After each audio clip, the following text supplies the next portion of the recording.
You're so popular, people are arriving very fast. Okay. So welcome everybody. We are so happy to be learning with you here at Drisha, and a special Chodesh Tov.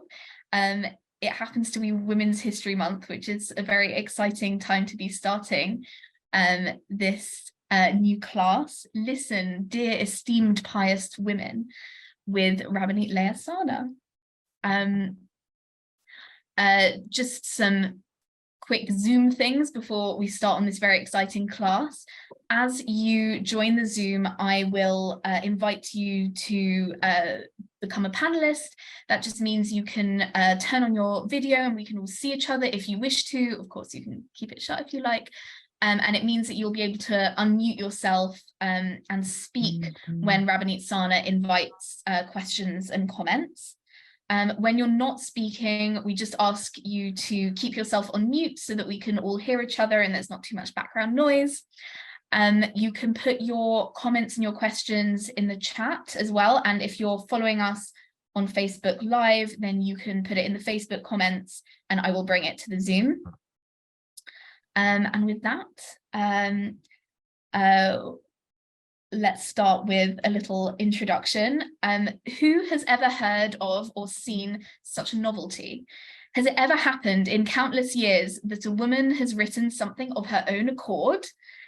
And she has read numerous verses in midrashim, wrote the printer Gersom, the son of Rabbi Bezalel Katz in Prague in 1609 about Rabbanit Rebecca bat Meir, and her book, the Meneket Rivkah, sorry, I mispronounced that.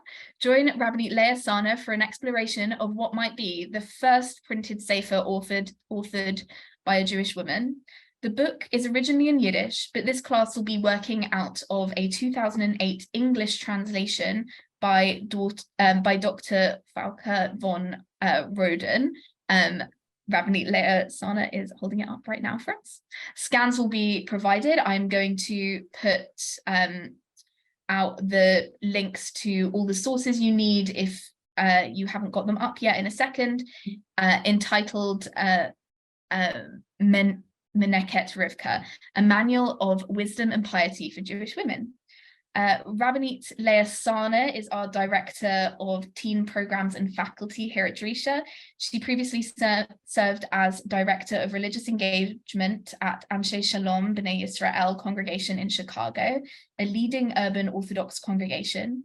She was ordained at Yeshivat Maharat in 2018, holds a BA from Yale University in Philosophy and Psychology, and also trained at the SKA Beit Midrash for Women at Migdal Oz, Drisha, and the Center of Modern Torah Leadership. Wow. And with that very exciting introduction, Rabbanit Leah Sarna. All right. Hi, everyone. I'm just going to own a few things up front. I am not a historian. I'm not a scholar of the Meneket Rivkah. I love Torah. And in our ongoing generational effort to put women onto the bookshelf moving forward, we also need to look backwards. And what that means is stepping outside of our comfort zones. And what that means is looking at things that are in vernaculars that we don't fully have access to. So with that, I would say, like, I don't have the worst Yiddish that ever was. I have a lot of Hebrew and a little bit of German, and I can put them together. But if you're here because you want like a Yiddish lecture, that's not what this is. This is going to be a Torah class. So what we're going to do today is I'll give some introduction, and then we're going to look at kind of the introductory texts that surround the book of the Meneket Rivkah. So we're going to look at the publisher's introduction. It's great. You heard a little bit about it. That's when the book was published in 1609. That's what was published with it as kind of what's going to like sell this book in 1609. And I think that's like just an amazing kind of piece of this book. But then we're going to dive right in and we're going to look at her Hebrew introduction. And the reason why her Hebrew introduction is so important is because I think it's actually just this like incredible kind of feminist text. And for those of you who've kind of been following along with what I've been teaching this year, I taught a series previously about breastfeeding and feeding babies, and there's just like so much like women and Torah and fluids happening in that text, and I kind of can't read it outside of the context of what I've been looking at and focusing on this year. So we'll look at her introduction, which is the only part of this that's in Hebrew.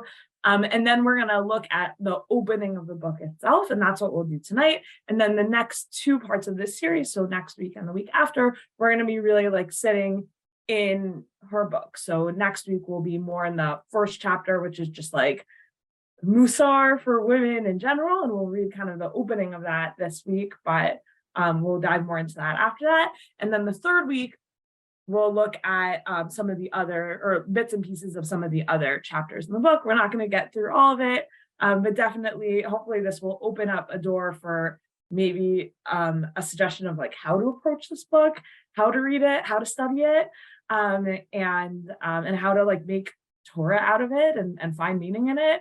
It's actually a difficult book. Yeah, that's what I'm hoping to do. So with that, who is the author of the Meneket Rivkah? That is a woman named Rebecca of Tiktin. And we know from her last name, that's called a toponym, that it means that her family is from Tiktin, but she's not there anymore. So we don't know exactly when the family left Tiktin, but we do know that she lived and operated and worked in Prague. So for the family at some point, maybe she was born in Europe, maybe she was born in Poland, in Tiktin. Actually, the synagogue in Tiktin is still there. You can go visit it. They sell like anti-Semitic gargoyles of Jews outside. It's great. And then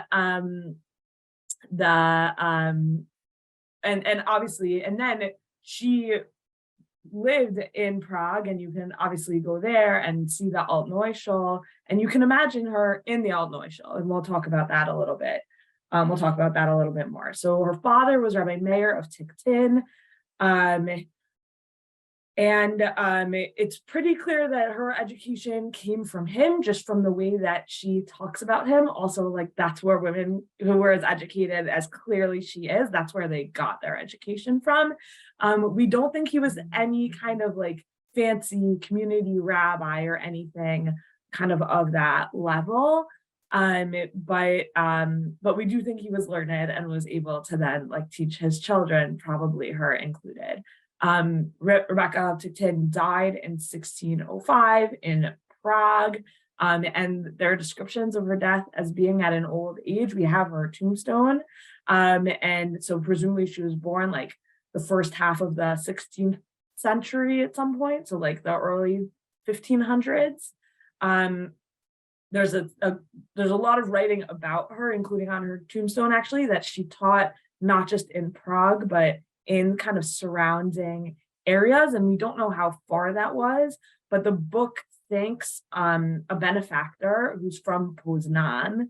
Poznan is a 5-hour like drive by car from Prague. So Poznan is, we're talking about far.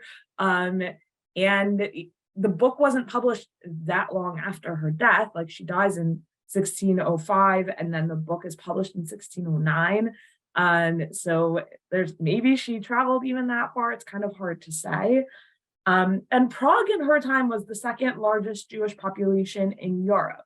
So we're talking about like a woman who's like a big deal in a big city. What does a big city look like in the 1500s in Europe?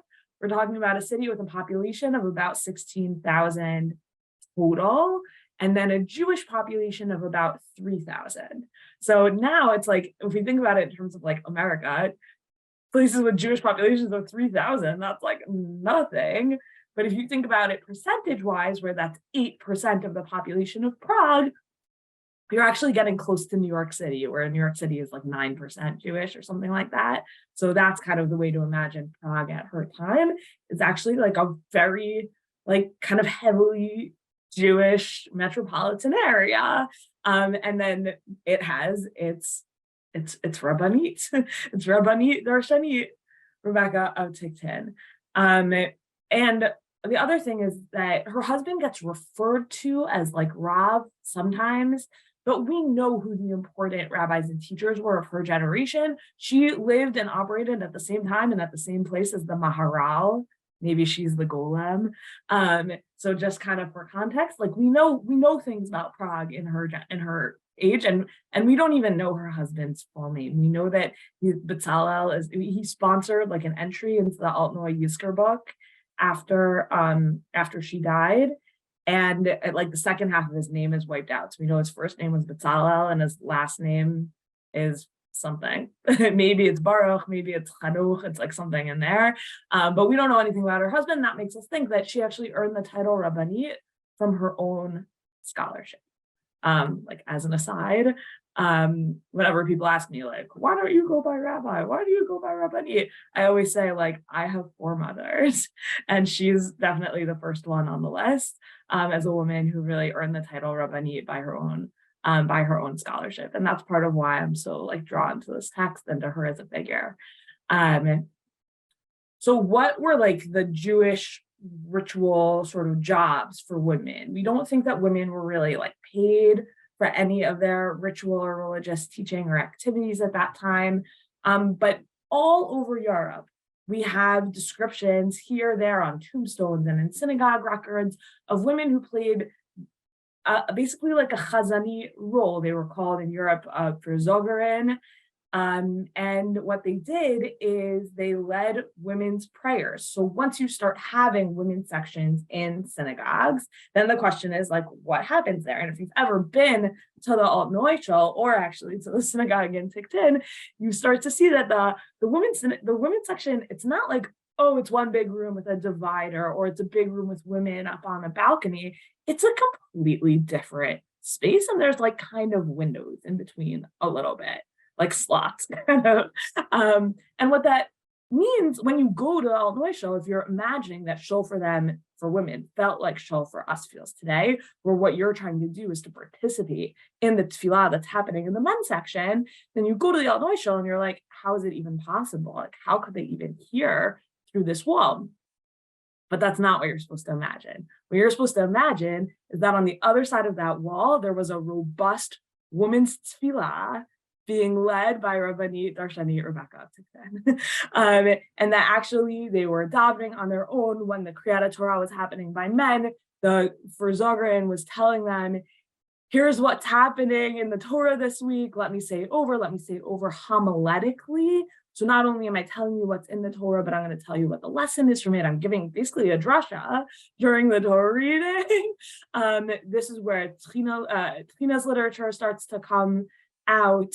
And originally those are kind of written by men, and it seems like pretty quickly women started taking over the creation of those Yiddish prayers. And so you have these learned women who are responsible for teaching them. And we have evidence of these women all over Italy, Germany, Prague, like really France, really all over.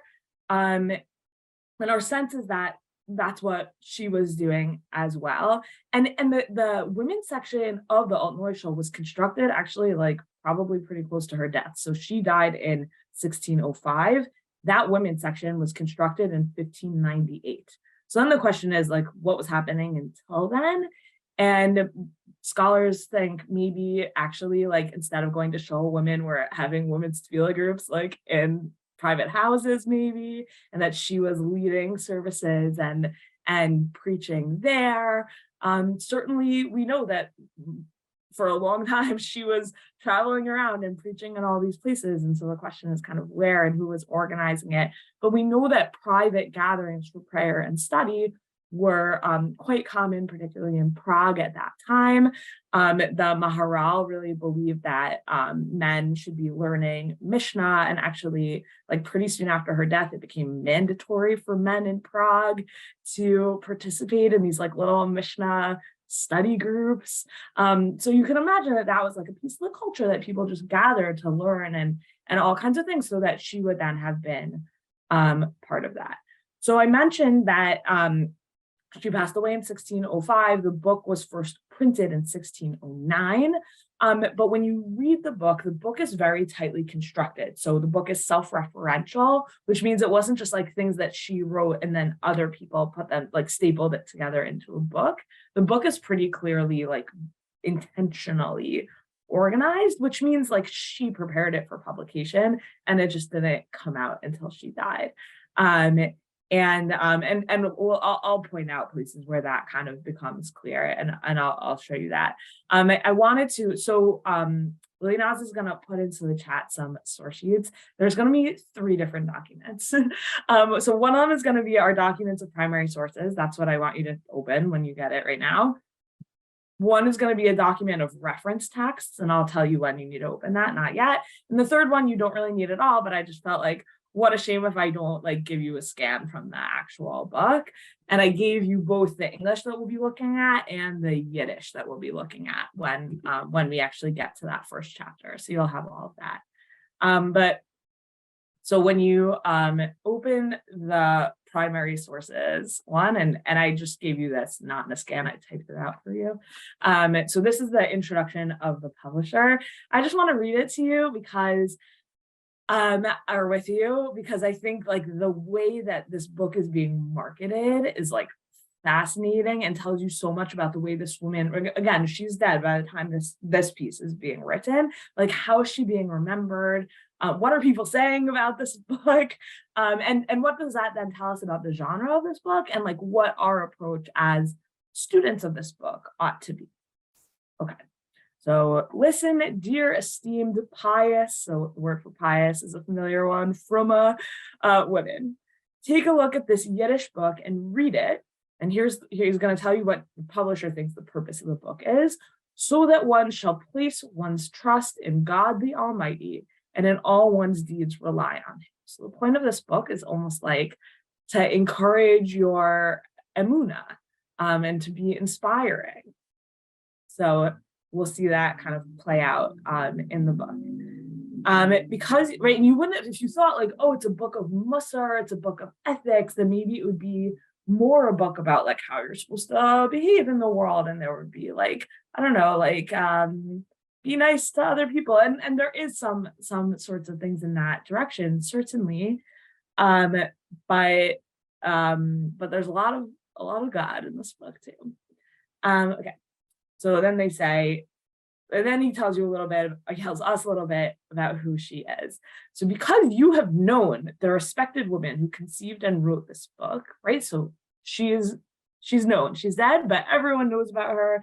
The Rabbanit and preacher, Madam Rivkah, may her memory be a blessing. Isha HaChashuva HaRabbanit HaDarshanit. Right, those are her titles. Isha HaChashuva HaRabbanit HaDarshanit Marat Rivkah. Daughter of the sage, our teacher and master by Meir, may his memory be a blessing. Okay, this is gonna probably sound familiar and like wrinkle some feminist eyebrows. Her intentions were focused exclusively on the fear of God day and night. Her thoughts were by no means of grandeur. Yeah, like who said she was thinking of grandeur, you know? But always you have to like, oh yeah, she's not doing it because she's trying to break boundaries. She's just doing it because she really loves God. And like, I feel like women today, we're still always like, we want to do more mitzvot because we like more mitzvot, not because we're trying to hurt anybody. And like, wow, to read that in the year 1609. But then also, he's kind of like amazed by her. Who has ever heard or seen such a novelty, Chiddush? Has it ever happened in countless years that a woman has written something of her own accord? And she has read numerous verses and midrashim, right? She's learned. Interestingly, throughout the book, she'll quote also the Gemara. Frauke von Rohden, who wrote the introduction and commentary to this book, does not think that Rabbanit Rebecca actually ever like could read Gemara independently. When she quotes in Hebrew, when she quotes Hebrew sources, she quotes them in Hebrews. Like when she quotes a pasuk, she'll quote it in Hebrew and then she'll translate it into Yiddish. And when we read the translation, that's going to read really in a silly way. And I'll show you what that looks like when we get there.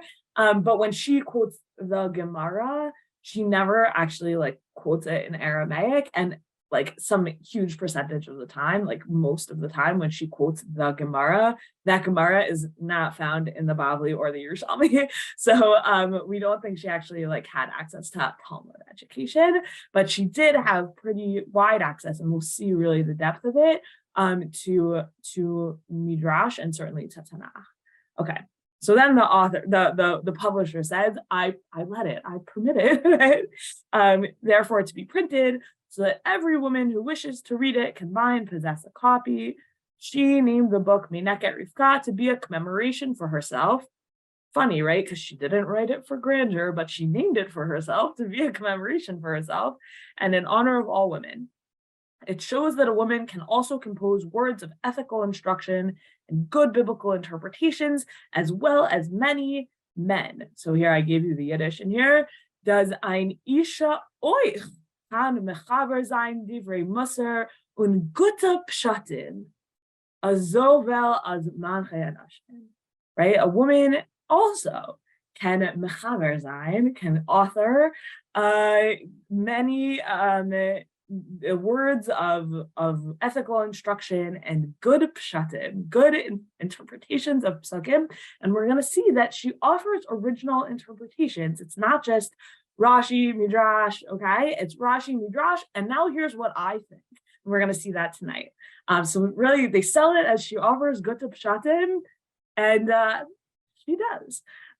She divided her book into 7 chapters. She was brief. She did not lengthen her words. And the merit of this, may you merit the redemption of the Messiah, in which the Shekhinah will once again delight in Israel. Amen. So may it be his will. Here in Prague, 1609, in this kind of major print shop that scholars apparently know a lot about. I'd never heard of it before, but all the literature is like, yes, the famous like Gershomite print shop in Prague or whatever. It's like, oh, so famous. Yeah. Okay. So that's the introduction. It tells you a little bit about the publication, what the publishers are thinking, how the publishers are almost like covering themselves. Like, she's really from, and it's amazing, but don't worry, she's not doing it for herself. She's doing it for God, everyone. Like, that's very kind of a classic sort of defense of like any woman who's doing something new. Okay. So how did this book survive? It's not like, they put it in a time capsule and we somehow still have it. We actually for a long time thought big hunks of this book were missing. But we know it went to a second print in Krakow in 1618. So that tells you a little bit about how widely it's being read. We know that it was still quoted and known in published works 100 years later. So we have to assume that even after that 1618 printing, which we think was the last printing until 2008, we think that people were like passing them down. We're saving this book and passing it down. There's some literature where we have Christian Hebraists in universities becoming interested in her, studying their work and preserving it actually in their university libraries. And the manuscripts that our version is based off of were found in the University of Erlangen in Bavaria in Germany. There is a partial copy of the Krakow edition in JTS, but it has apparently like some kind of faulty binding, so it's only like half the book and then some other stuff stuffed in there. So the full version of the book with the full 7 chapters in the introduction is from the University of Erlangen. Okay, so what is the genre of this book? So this book falls pretty squarely into the Yiddish Musar literature genre. She is not the only person to be writing Yiddish Musar literature for women. She's just the only woman to be writing it. So we have other books written by men of Yiddish Musar literature for women. And if that sounds like crazy to you, why are men writing books in the vernacular that's like Musar literature for women? I recommend that you like go to the Sefer sale and walk the aisles, and you'll see that there's like loads of books with pretty pink bindings published by all sorts of kind of Orthodox publications in English for women about how to be a great woman, written by men. And that is like extremely common. And so then the way to like maybe to make sense of like her contribution is that she's still writing like a pink like art scroll book, but it's by a woman this time, and that's actually then revolutionary, and that's a way to get onto the shelf.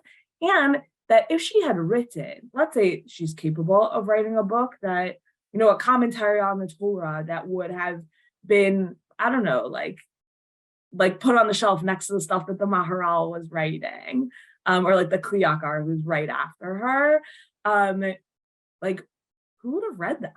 Like it's the women who are going to read her, which means she has to write in Yiddish, which means she has to write in a genre that's going to be interesting and accessible to them. And so seems like that's what she's doing. And she writes this book that's a very kind of average length for its genre. So the original is 36 folios. So folios are like dapim, right? 36 two sides of a page each folio. And it's this type of Torah that's just traditionally discounted by the elites. Her book was not, notably not saved in any yeshiva library. It probably never made its way onto any shelf in any yeshiva library. It's honestly a miracle that it survived at all. And that said, like, I do think that these books, when we're talking about democratizing the yeshiva, we need to be talking about democratizing the yeshiva library also. And when we open up the doors of the yeshiva, then we're opening up the doors of who's on the shelves of the yeshiva also. And that means opening up to Rabbanit Rebecca, who was a brilliant Torah scholar who wrote in a genre that's a little foreign for us and in a language that's foreign for almost all of us in the 1500s. So the book is organized into 7 chapters, and she conceptualizes it as a menorah. So you have this kind of central first chapter, and then the others, and that's about just like ethics of like being piety, of being a frummo maidel in general. And then you have 6 more chapters that are the branches of that. And each of those 6 chapters is about a different interpersonal relationship. I was talking about my colleague, Dr. Miriam Udell, who's a Yiddishist and a professor at Emory. I was speaking with her. I had the privilege of chavrusing some of this material with her earlier this week. And she pointed out just how unusual it is to have a book where the chapters aren't organized by like Shabbos, Kashrut, Nida, and instead are organized by the people in your life. How to be a good child, how to be a good parent, how to be a good mother-in-law, how to treat your domestic help appropriately, how to be a good boss, in other words, how to be a good boss. And kind of how like revolutionary and important that is and how unusual. So I just love that point and wanted to kind of share it with you. And I'll just say over like a quote about the organization. So she says about the book, the body of the menorah indicates a woman. The 6 arms are the 6 chapters that I will write, God willing, after this chapter being the first chapter, all of which relate to a woman. That is to say that she should follow the 6 chapters along with the first, which is like a body to the other 6 chapters. So that's kind of the general structure of the book. I mentioned this in the beginning, but just before, we're going to dive in a minute to her introduction, which I brought to you Hebrew and English. I brought to you in 2 different ways. So I brought it to you Hebrew and English side by side. And I don't know that anyone's been able to read this, but I just wanted you to like see how cool it looks. Like that looks like a real kind of sefer. It's very awesome. So, and I always want people to see that it says across the top, Hakdamat Harabbanit. That like that's the opening. First book written by a Jewish woman has a Hakdamat Harabbanit. Ken Yerbu, as they say. Let there be many more books with introductions by the Rabbanit. Okay, so we're gonna turn to that in a moment. So just get that open if you can. But I just want to like reiterate kind of my approach and like what we're doing here, considering that I'm not a Yiddishist, not a historian, I'm a Torah teacher. And that means that we're looking at this book not as an artifact, not as a way into like what was Prague like in the 1500s, and not even as a view into like the domestic or like what was a woman's role back then. I'm really not interested, actually. I mean, I'm interested in all of those things, and maybe you are too, and like we should all read all the great books that are coming out soon about what the domestic life was like in this time in Prague. There's actually a lot. And Albert just wrote a thing. Josh Toplitsky has stuff coming out. Really, lots of people are studying Prague and right at this time period. But like, I'm not one of them. And so what I want to be drawing out of this text and the way I'm treating this text is this text as Torah.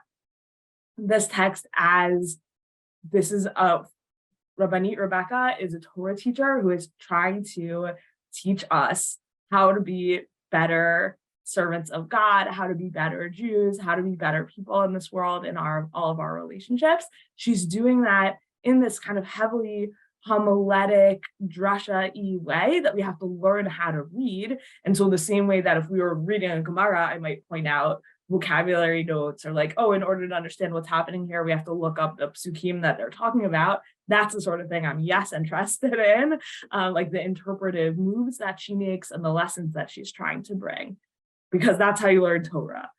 We're learning this for meaning, for inspiration, for direction, because it's a book on the bookshelf of our Beit Midrash. That's what we're learning this for, okay? This is not an artifact, this is a sefer. And that's what I'm bringing to it, and that's why I'm teaching it. And I didn't say, oh, I know, let's learn the Meneket Rivkah, let me bring in a Yiddish scholar. Because I don't care whether it's Eastern Yiddish or Western Yiddish or early Yiddish or late Yiddish, or whether they're Slavic influences. That's all super interesting, but not why I'm teaching it and not why she deserves a place on the wall of our Beit Midrash, okay? So that's what we're doing here. But before we get into anything written in Yiddish, we're going to admire her Hebrew and her learning in a genre that's a little bit more familiar. And we're going to do that through her introduction. So I showed you what that looks like, just like the image of it. But you can open up, I numbered the lines even, so you can follow along easily because we'll be in the Hebrew and in the English. Once we're doing texts that are in Yiddish, we're just going to do those in English. But when we're doing texts that are in Hebrew also, I imagine maybe more of our listeners can appreciate the Hebrew. And also when we're quoting psukim and they're in Hebrew, it's like useful to really see it in the original. So that's what we're going to do now. So we're going to, just so you know where we're going, we're going to look at this introduction, and then we're going to do the opening of the first, and then we're going to do the opening of the first chapter. Okay, so here's how the introduction goes. So Hakdamat HaRabbanit, the introduction of the Rabbanit, Meneket Rivkah, Rebecca's nurse. And so, okay, by the way, I should mention the Meneket Rivkah gets mentioned just when she dies in Breshit. She dies, and there's all sorts of commentary of like, oh, is she actually the person who raised not just Rebecca, but maybe her children, maybe even some of her grandchildren. Maybe she was like along for the ride with the whole family. Maybe she went with Yaakov to Lavan, like the whole, like there's all sorts of like really interesting midrash about that. So maybe, I mean, very likely we'll see her facility with midrash is extraordinary. Probably she knew about all of that. But also it's just a play on her name, which is like a very kind of classic way to name a book. And I'm sure Rivka Hertzfeld, who I see here, is like, shoot, she took my sefer name. Sorry, bud. You know, you have another one. All right, good. Okay. Right, so that Meneket Rivkah, and then Vayinikehu Devash Misela. So Vayinikehu Devash Misela is from Ha'azinu, and the classic interpretation of it is that it's talking about the man. He fed him honey from the crag, and that's, so there's like one version of that, which is like, what's the honey that God fed to the Jewish people in the desert? That's the manna, the man. But the other classic midrashic understanding is that that's actually the Torah. The Torah is the honey that came out from the rock. And then what you had, and this language of lahanik is still to nurse, right? He fed him, but it's really, he nursed him. He nursed him honey from the rock. And the image then, when you put all that together, which I would not be surprised if that's exactly what she intended, is you have this like feminine divine figure nursing, nursing, because that's like what feminine caretakers do, feminine divine figure nursing the Torah to their offspring. And while we're talking about offspring and nursing, I should probably also mention that we have some evidence that Rebecca of Ticton either did not have children or her children like weren't alive anymore by the time she died. So either she so in the book she talks about her grandchildren, but when she dies, we have the entry into the Yahrzeit book at the Altneuschel about her, and it's sponsored by her husband and not her children, which is unusual. And so the question is, like, by the time she died, were her children no longer alive, but they had lived long enough to have their own children, and then they died? Like, there's a lot of disease, and people just died a lot in this time in history. So it's a little bit hard to say, like, what exactly that's about. And it does seem like she lived sort of to an unusually old age. That's the way it's described. So it's a little bit hard to know what to make of it, but I think there is something quite interesting about, if she is in fact a woman who didn't have children, she still feels a full like right and access to these like lactation metaphors in a way that I think is like a really interesting way to at least imagine her. Or that like, okay, like I'm not nursing a baby, but like who am I nursing? Like I'm nursing everyone through the best stuff, which is Torah. So I think that's also like really cool. Okay, so here's what she says. Ra'o, ra'iti, yilvavi, hagiti, I have seen, I have marked well, and I have pondered in my heart. Koli harimoti v'karati, I have raised my voice and spoken. Hinei atabati, now I have come. Okay, so first of all, I hope you've noticed that we're rhyming. In Hebrew, it's like really easy to rhyme, but still, it's still pretty cool that she can do that.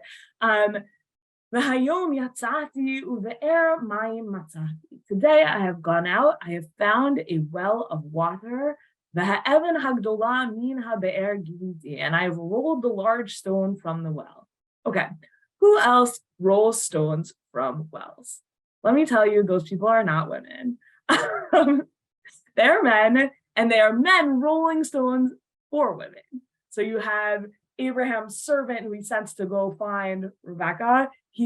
Rebecca is the one who ends up serving him all of the water, but he's part of the coalition of people who push the rock off the top of the well.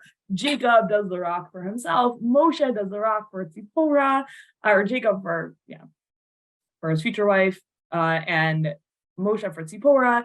But Rabbanit Rebecca, she pushes the rock off herself. And what is that then a metaphor for, right? Like what's the Torah here? Hayom yatati ve'er mayim matzati. She's not talking about a well of water.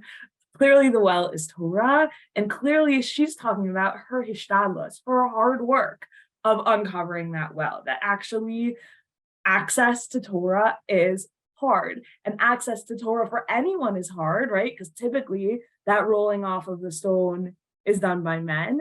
And so how much more so when you're a woman trying to roll off that stone? And I think the gender piece here, it's on purpose. And we'll see more of it. So she says, Mimanu shatiti, I got access and I drank from it. The utamiti, and then I was still thirsty. I drank from it and I just wanted more. And like, wow, is that relatable? I drank, I fought hard, I got access and I loved it. And I was thirsty after it. Like, I feel like that's like on the wall of every woman's baby midrash after this. But Amarti Bilavavi, and I said in my heart, Elecha ve'avi, it should be like krovai ve'krovatai or something, but it's in writing, so let's just go with it rhyming, even though the grammar is a little bit off. Krovi ve'krovati, I said in my heart, I will go bring it to every man and woman near me, right? So she says, I pushed off the stone, I drank from it, it was awesome, I wanted more, I was still thirsty, and what did I do to slake my thirst? I brought water to other people. That's fascinating. That's kind of an amazing image, right? How do I become less thirsty? It's by teaching. What a beautiful idea. I drank, I was still thirsty, and then I said, oh, I know, I'm so thirsty, let me teach. I'm so thirsty, let me share. That's not what thirsty people normally do. I don't know if you've hung out with thirsty people before. In the Gemara, we have an idea that if there's only enough water to get one person, you don't share it. Right? Okay. Right? Oh, let me go share it to other people. V'tagalini atzmutai, my bones rejoice, right? It's the same word as like v'tagalna. She'yishtuli amim orech, right? I'm so happy and I want them to keep drinking from this well I have uncovered. I want them to all have access for many years to come. That's where Rabbanit Rebecca ticked in, dreaming of us. I just want you to know, right? I rolled off the stone. I fought for access.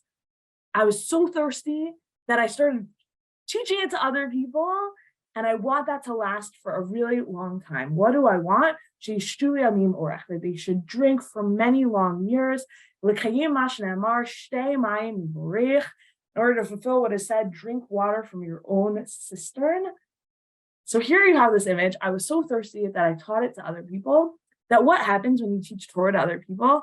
Not that they keep drinking from your cistern, but they actually grow their own and then they can drink from their own cisterns. And that maybe, right, when you're thirsty and you want there to be more of something, you teach people, oh, this is awesome, raise the demand, and then there's more of it because the market will rise to meet the demand. So you actually have to teach people to be thirsty for Torah the way you are. I think that's a little bit what's happening here. And then she does this cool thing, mi borich u'mevarechecha mevorach, but mi borich and mevorach they look identical in writing. So that's from the blessings to Abraham, right? Blessed be they who bless you, and that's again for your generations. All who seek refuge in your shade. That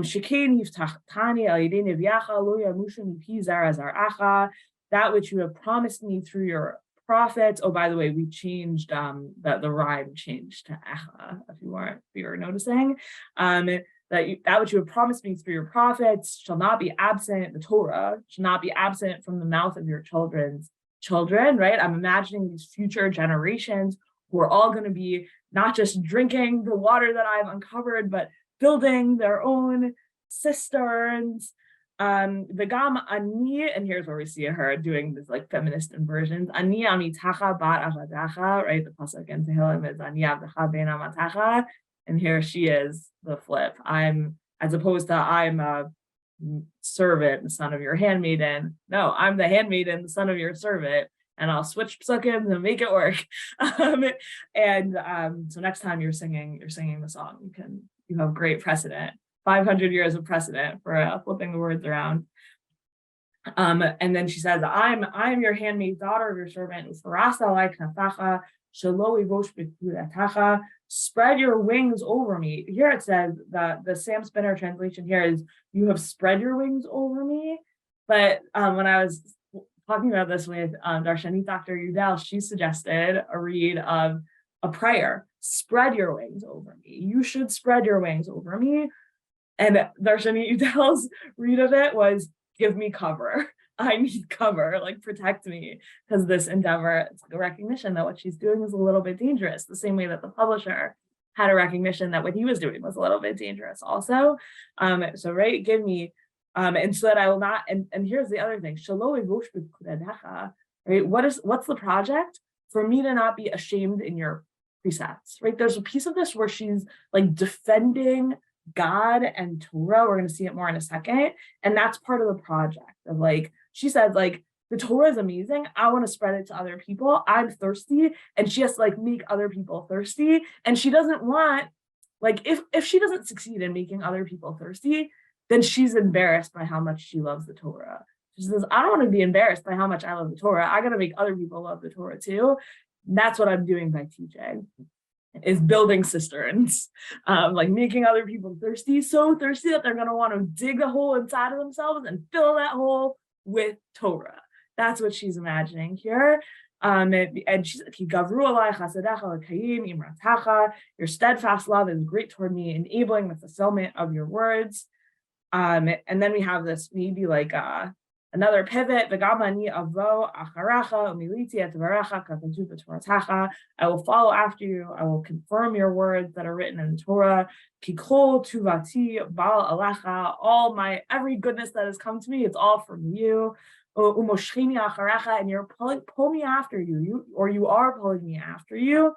Abita or chutacha, I see your ways, kiner l'ragli dvaracha, because the Torah lights up my path. Your words are a lamp to my feet. Leman titzdak b'shultacha. So here, the translation by Spinner here is for you are just in your judgment, but maybe it's so that you will be just in your judgment, or so that you will be seen as just in your judgment, right? And that's the whole, right? I'm making people thirsty. I want people to want more of this. I want people to want more of this amazing Torah that's lighting up my path. And I'm doing this for you, God, but you gotta give me cover and help me and help people see that you are righteous and that following you and learning your Torah is interesting and good and important. Because you are near to all who call you. All who desire to hold you in awe shall merit gazing upon the beauty of your face. That's her prayer. Let me close to you. Answer me when I call you. Help me make everyone else as thirsty as I am for this stuff. And let me pass it down forever. So we can all feel like really proud and happy to be drinking her water and building our own cisterns while we're learning her Torah. Okay, so let's dive right into the opening of chapter 1.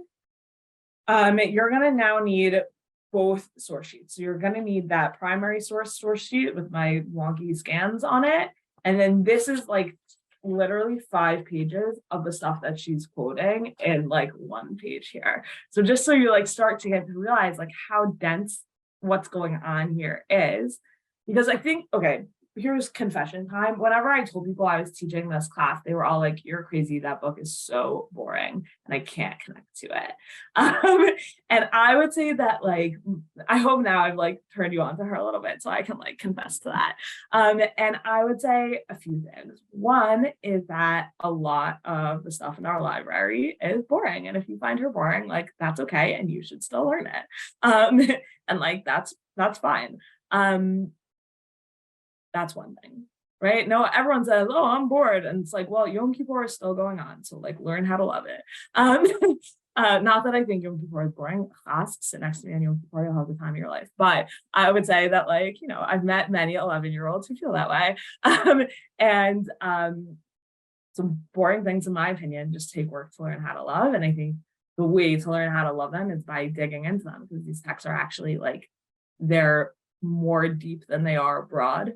And so once you look through the source material that she's maybe assuming you know, all of a sudden it kind of opens up and sparkles. That's at least my hope. That's my plan. That you'll see the sparkle, because I think in what we're doing tonight, I really appreciated this work a little bit more by doing the work of digging into it. Okay, so here we go. Chapter 1, hopefully that little diversion gave you enough time to open up both sheets. Okay, chapter 1. This will speak of how a woman should behave and how she should adorn her body so that her soul should not be lost. High stakes, not losing your soul. Okay. King David, peace be upon him, wrote in Psalms the verse, take heed, lass, and note, incline your ear, forget your people and your father's house. Let the king be aroused by your beauty, since he is your Lord, bow to him. Okay, now we're going to see where this gets funny to read in English, because in the Yiddish, that was just in Hebrew, and now she's going to translate it into Taich. So now she's going to translate it into Yiddish. But in the English, we're just going to read the same thing again. Right? This means in Yiddish, listen to me, my daughter, and see, incline your ears, forget your people in your father's house, then the king, the Holy One, blessed be he, will desire your beauty since he is your master, bow to him. Okay, so let's look at that for a second in the Hebrew. That's the first source, Psalm 45, 11 through 12. One of the things I want you to notice is that we're going to be in Psalm 45, that she's really like sitting in this Tehillim. And I think it's always important when we're looking at a text, like when you're learning a Gemara, the Gemara just assumes you know the entire Mishnah and all of Tanakh, or like you're learning an Achron and the Achron just assumes you know every Tosfot on all of Shas.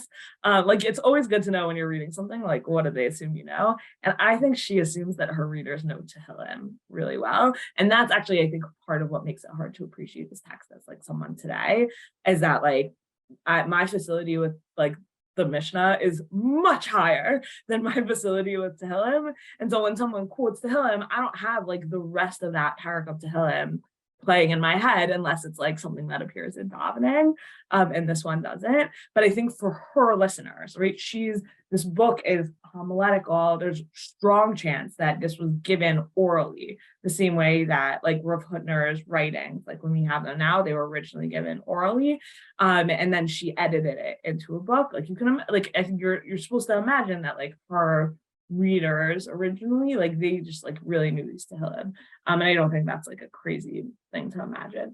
Okay, so right, Shim'i vat uri hiti uznech shichachi amech uveit avich. Take heed, last, and no, incline your ear, forget your people and your father's house. So where she's going to be going with this is two things. One is that she's going to say she knows all of the midrashim for which this verse is the opening. And that's where she takes it now. So let's go back to Rabbanit Rebecca. The midrash on the weekly Torah reading, Lech Lecha, relates this to Sarah and Abraham, and how they were commanded by the Holy One, blessed be He, to leave their land. Namely, He told them to forget their mother and father and family, meaning they should distance themselves from the behavior of their parents. Okay, pause.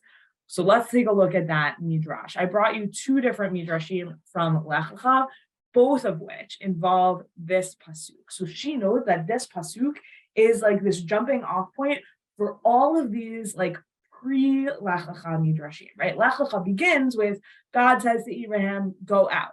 But we have all these questions like, what was Abraham doing before then? And the midrash, very familiar midrashim, right? Abraham and his fathers idol shop, or Abraham saying, we're going to look at it in a second, the Bira Duleket, the castle in flames.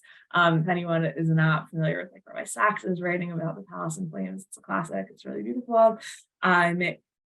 So she knew that like all of that stuff is connected to this verse. So again, forget your people and your father's house.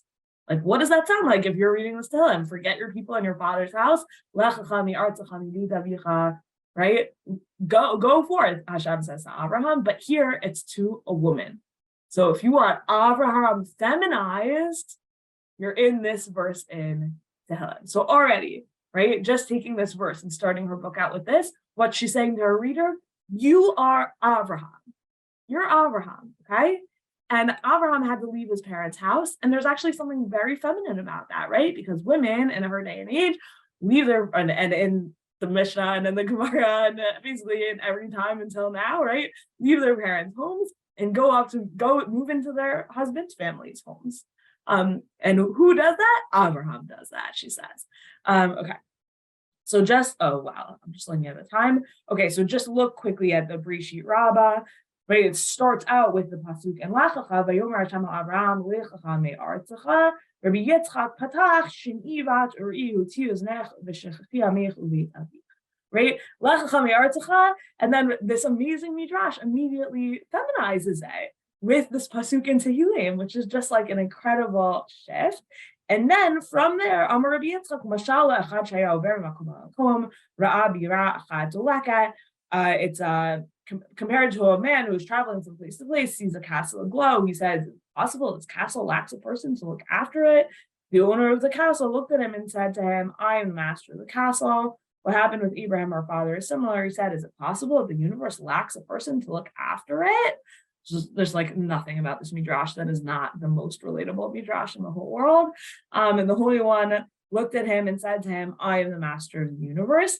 And then our next pasuk, right? So the verse, Psalm 45, verse 12, right? The Holy Blessed One looks out of this castle in flames, says to him, "I am the master of the universe, and let the king be aroused by your beauty, since he is your master. Let the king be aroused by your beauty in the universe and bow to him." Hence Hashem said to Avram, "Go forth." So what is this? King aroused by your beauty, bow to him. What is the bowing to him? It's go forth. That's Lech Lecha. Okay, so that's Breshit Rabbah. Here's the Tanhuma. And this is more like what she's quoting. Right. So again, quotes our verse, and it says, "This is Abraham." And then it says, forget your people and your father's house. What is that? That's Avodah Zarah. and let the king desire you. This is God. Anyways, whatever. Okay, I could like geek out about this midrash for a long time, but I think you get the picture that like she really knew that you have all these classical midrashim that feminize Avraham in this way, and she points out that this idea of lech lecha, leaving your parental home, is a very feminine movement. So you're gonna forget your father and mother and family, distance yourself from the poor behavior of your parents, right? This is an ethics book. Okay, who have you been until now? You've been who your parents have made you to be. What are you going to be after this? You're going to distance yourself from that. You're going to think like Avraham from first principles. What type of person should you be? And that's the person that you're going to become, right? And that's how you have to start an ethics book. Because why do you need an ethics book if everyone just does what their parents did and it's all good and perfect? No, you have to actually change from who you were before. And who is the model of that change? The model of that change, says Rabbanit Rebecca is Avraham Avinu. And what does the midrash see in Avraham? The midrash sees in Avraham actually a woman, actually this feminized, beautiful woman who falls in love with God and leaves her home. And that's what she wants for you, to be that feminized Avraham figure as well. Okay, let's keep going in the Meneket Rivkah. Then the Holy One, blessed be He, will find your beauty desirable. For example, your good deeds. So what is the beauty? The beauty is your good deeds. Expound the verse and teach it as follows. So this is her read, right? This is her drasha. King David, peace be upon him, spoke the verse about a daughter of Israel who took a man. She should thus take up a new path and think of its aim, meaning she should forget the deeds and good days she had with her parents.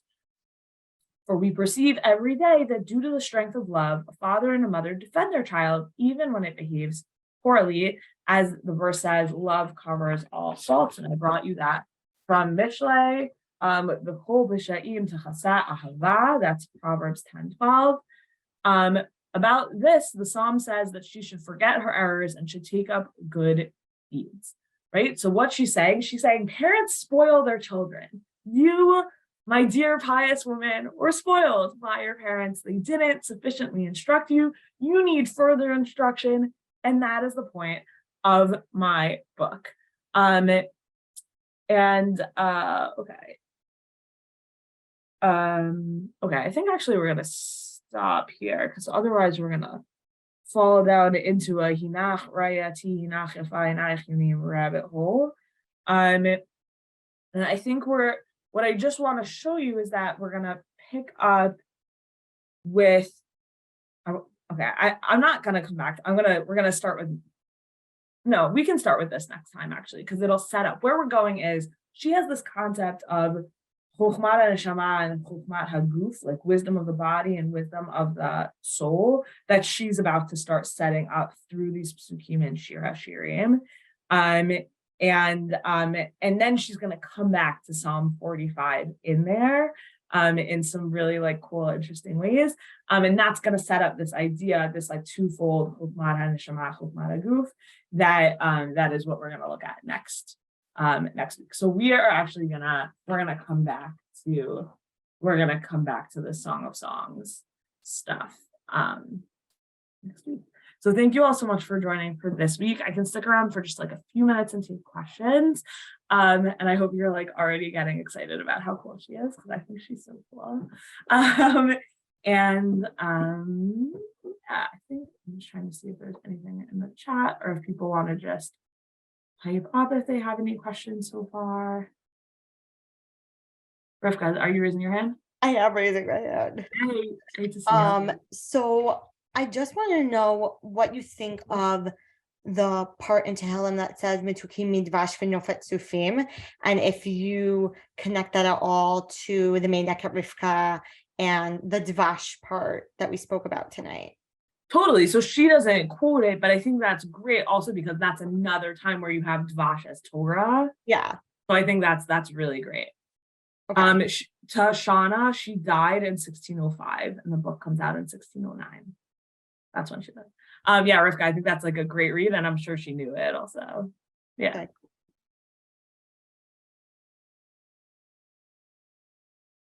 Okay. So if people have thoughts in between or questions or things you want to see for next week, you can find me at sarna@drisha.org. Happy Frauke Purim. Our next meeting is like the night after Shushan Purim, so we'll be on. Thank you all so much for joining. And Lena, you probably have things you want to say, right? Yes, I do. Oh, did we have another question? Well, no, I just wanted to know if Rabbanit Sarna was going to be leading Megillah. I was just. Oh, I totally am. Yeah, and or hosting one, and yeah, obviously. Cool. Yeah. Oh, so exciting with Purim coming up. Okay, so thank you, Rabbanit Sarna, and thank you everyone for participating and being part of our learning community. Your next opportunity to learn with Rabbanit Sarna is tomorrow at 12:30 Eastern, where she'll be joined with Noah Bat-Miri for this week's edition of Conversations on the Parsha. We're talking about head covering. Come, that'll be great. Wow, popular topic. Wow. Is that something that you had to sign up for beforehand? So you can sign up for everything on drisha.org, and you'll get the Zoom link before the class. Yeah, and if you want to sign up for any other programs, our pre-Purim stuff is all happening soon. This Sunday we have at 1 p.m. Eastern our special pre-Purim program with Rabbi David Silber and Rabbi Dr. Samuel Liebens, and we'll be looking into the questions pertaining to what it means to live in a world with an invisible God. Wow, big questions. Lots of other classes that you can all sign up for at drisha.org, and we will be meeting again, Shushan Purim, which is also, I believe, International Women's Day. So I can think of no more appropriate way to celebrate that day than coming to this class. So see you all next week.